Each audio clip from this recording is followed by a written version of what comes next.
Okay, so I was able to, off camera, get these tiny little guys, you know, just one. I only was able to get like one little tie. And obviously that's not going to be enough. So what I'm going to do is I'm going to bring in my artistic wire, and I literally just slide it under the warps, and then I bring it forward. So this is coming towards me. You could do it the opposite direction. The goal is just to wrap the wire around the warps, so to keep them secure, in order to keep the button secure on your project. And so we'll just do this a few times. You know, you can't do it too much because after all, you want to make sure that your piece is really nice and secure. I'm going to go ahead and bend this one forward. And of course, we just want to make sure that there's no ends that might snag our clothes or our skin. So I'm just going to come in here real carefully. And anytime I'm cutting a tiny piece like this, I'm always putting my hand over the cut. And then I'll get my flat nose while I have my eye on this and squish down. And then I'm just going to continue to bring the wire around a couple more times. And it's just, you know, especially, you know, I probably could have brought this down a little bit more, but in all honesty, I was trying to also show you that if you have a bigger wrist, you know, starting closer to the top is what you're going to want to do if you're working with the original Jewel Loom or the small Wisdom Warrior. Okay, so I'm going to go ahead and cut that. I think that this is good. And again, I will just make sure that this is smushed down.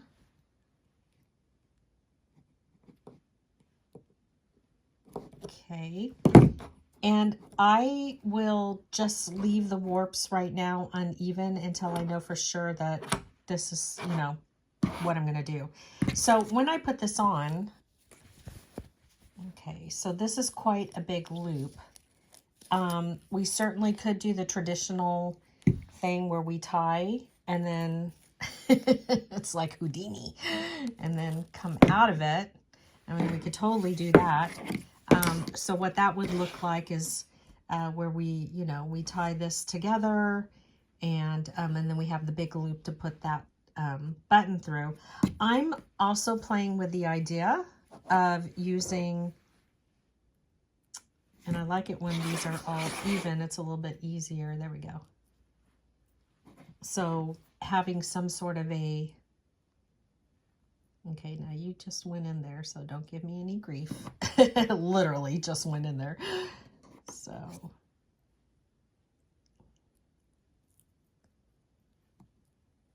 of course it's not going to be cooperating. There we go. Thank you. And so you want it to be nice and snug because, you know, you don't want it to fall off. Now, the options here are that we could do a little knot here and then we could do a knot here. Let me see how this would work. So that gives it like a little bit more of a decorative element. Yeah, these big buttons are very interesting. Have to be a little bit more creative on the opposite end.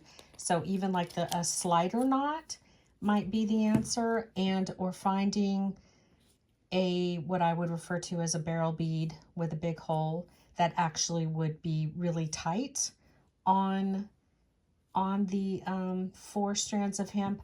But you know, I just feel like it's a little Thumbelina because we're on camera, but in all honesty, I think that's what I'm gonna do. So I think I'm just, yeah, I think this is what I'm gonna do. I'm gonna do, am I on camera here? Okay. I'm gonna tie a knot. And then the cool thing too is that I can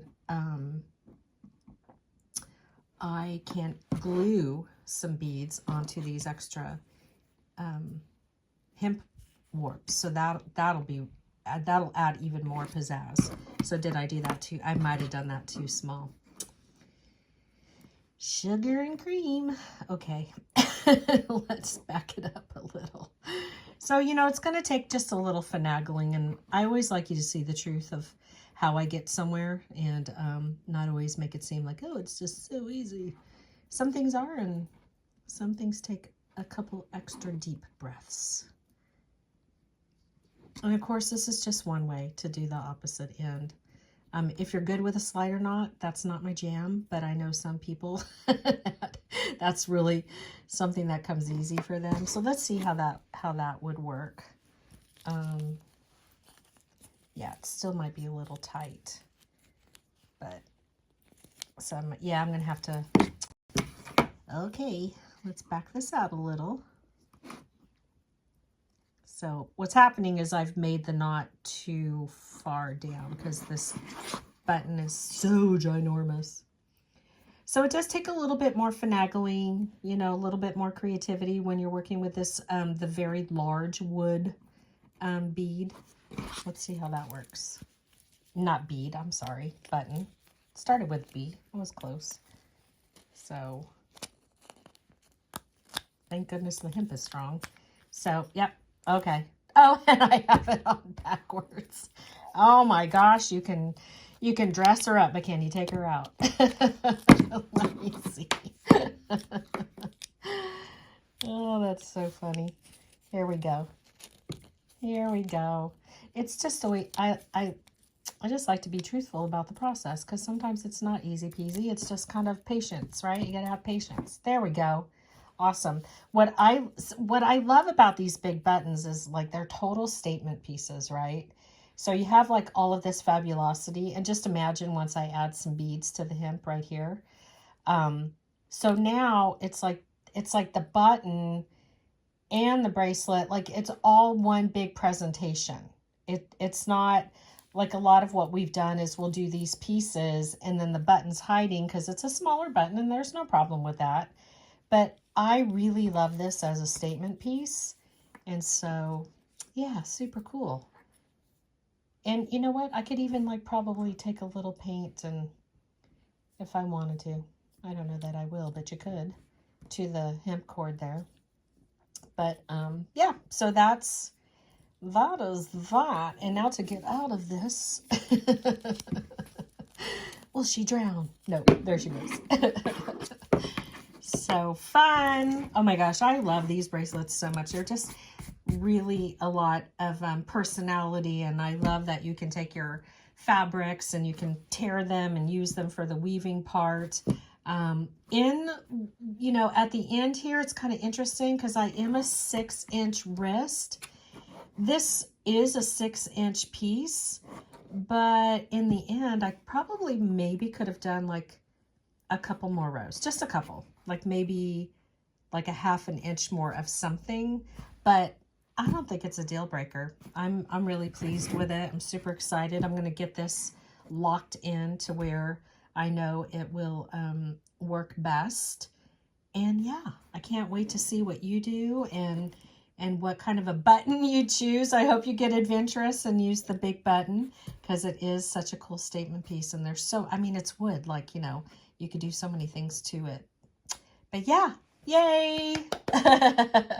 All right, make sure to share your piece in the Creative Soul community here in the Jewel Loom School classroom, which is located on the Jewel Loom School platform.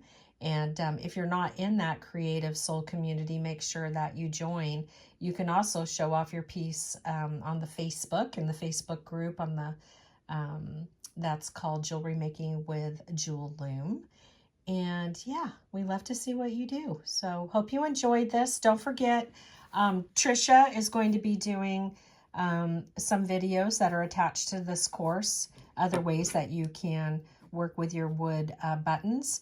And again, if you had the kit with this course, I had added some silver silk into it. And so Trisha is going to show us how to use the silver silk with to make some earrings. So anywho, all right, have a blessed day, and I hope you enjoyed this. And again, I can't wait to see what you did.